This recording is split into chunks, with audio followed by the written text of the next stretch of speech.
नमस्कार। साल 2026 की शुरुआत अपने साथ कई बड़े बदलाव लेकर आ रही है।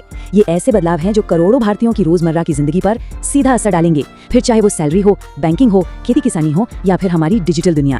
तो चलिए फटाफट देखते हैं कि ये 10 बड़े बदलाव कौन कौन से हैं और इनसे हमारी जिंदगी पर क्या असर पड़ने वाला है।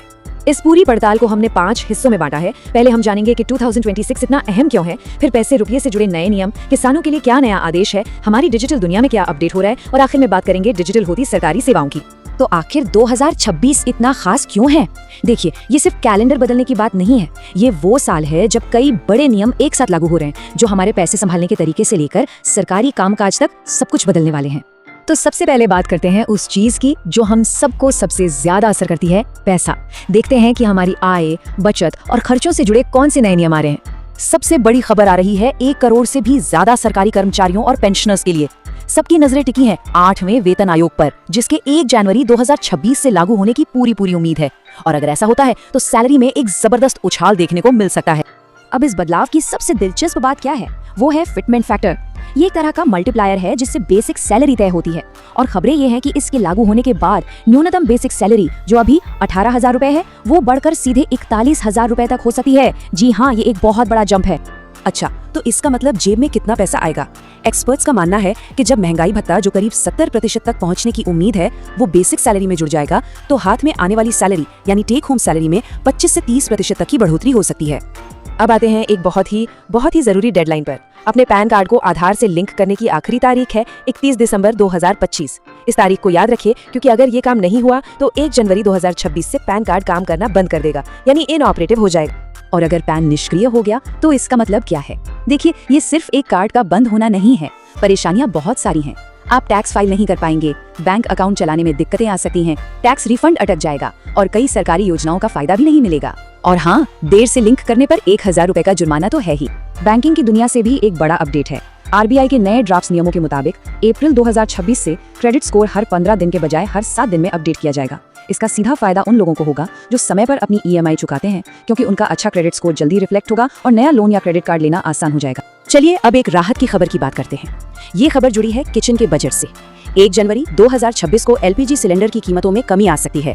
अनुमान है कि हर सिलेंडर पर 30 से 40 रुपए की कटौती हो सकती है। और इसकी वजह है कि अंतर्राष्ट्रीय बाजार में कच्चे तेल की कीमतें 2021 के बाद अपने सबसे निचले स्तर पर हैं।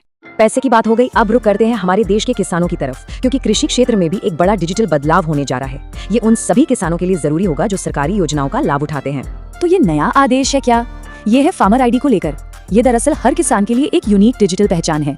ये सरकार के एग्री स्टैक मिशन का एक हिस्सा है, जिसके तहत किसान की जमीन, फसल और सरकारी योजनाओं से जुड़ी सारी जानकारी एक ही जगह पर डिजिटल रूप में रखी जाएगी। लेकिन यहाँ एक चिंता की बात है।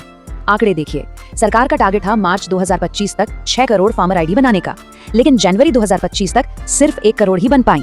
इसका सीधा मतलब है कि उत्तर प्रदेश, बिहार और मध्य प्रदेश जैसे राज्यों के किसानों को जल्द से जल्द ये आईडी बनवानी होगी, वरना पीएम किसान सम्मान निधि जैसी योजनाओं का पैसा रुक सकता है। चलिए अब किसानों से आगे बढ़कर बात करते हैं हमारी डिजिटल दुनिया की। मैसेजिंग ऐप से लेकर बच्चों की ऑनलाइन सुरक्षा तक यहाँ भी कई नए नियम आ रहे हैं जो हमारे ऑनलाइन अनुभव को हमेशा के लिए बदल सकते हैं। व्हाट्सएप, टेलीग्राम, सिग्नल, हम सब इनका इस्तेमाल करते हैं। अब इनके लिए भी कुछ नए नियम आ रहे हैं। फरवरी 2026 से अकाउंट चालू रखने के लिए फोन में 90 दिनों तक सिम का एक्टिव रहना जरूरी होगा। इतना ही नहीं, जो लोग कंप्यूटर पर वेब वर्जन इस्तेमाल करते हैं वो हर 6 महीने में अपने आप लॉग आउट हो जाएगा। सरकार का मकसद साफ है, ऑनलाइन फ्रॉड और फर्जी अकाउंट्स पर लगाम कस। और बच्चों की ऑनलाइन सेफ्टी को लेकर भी सरकार अब काफी सख्त हो रही है। खासकर 16 साल से कम उम्र के बच्चों के लिए सोशल मीडिया के नियम और भी कड़े किए जा सकते हैं। इसमें 3 जरूरी चीजें हो सकती हैं। पहला, उम्र का वेरिफिकेशन, दूसरा, माता पिता के लिए पेरेंटल कंट्रोल, और तीसरा, किसी भी प्लेटफॉर्म को इस्तेमाल करने के लिए अभिभावक की मंजूरी। और आखिर में बात करते हैं सरकारी सेवाओं की, जो अब और भी आसान और डिजिटल होने जा रही हैं। ये डिजिटल इंडिया की तरफ एक और मजबूत कदम है। इसका मतलब क्या है? इसका मतलब ये कि 2026 से कई राज्यों में राशन कार्ड बनवाने या नाम जुड़वाने जैसे कामों के लिए दफ्तरों के चक्कर नहीं काटने पड़ेंगे। ये सब ऑनलाइन हो जाएगा। इसी तरह सरकारी स्कूलों में अब रजिस्टर की जगह टैबलेट से डिजिटल हाजिरी लगेगी, जिससे सिस्टम में ज्यादा पारदर्शिता आएगी।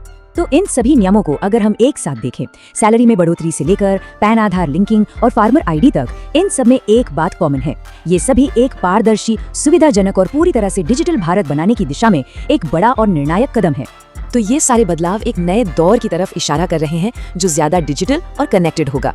लेकिन बड़ा सवाल तो यही है कि इन बड़े और व्यापक बदलावों के लिए हमारा देश और हम कितने तैयार हैं।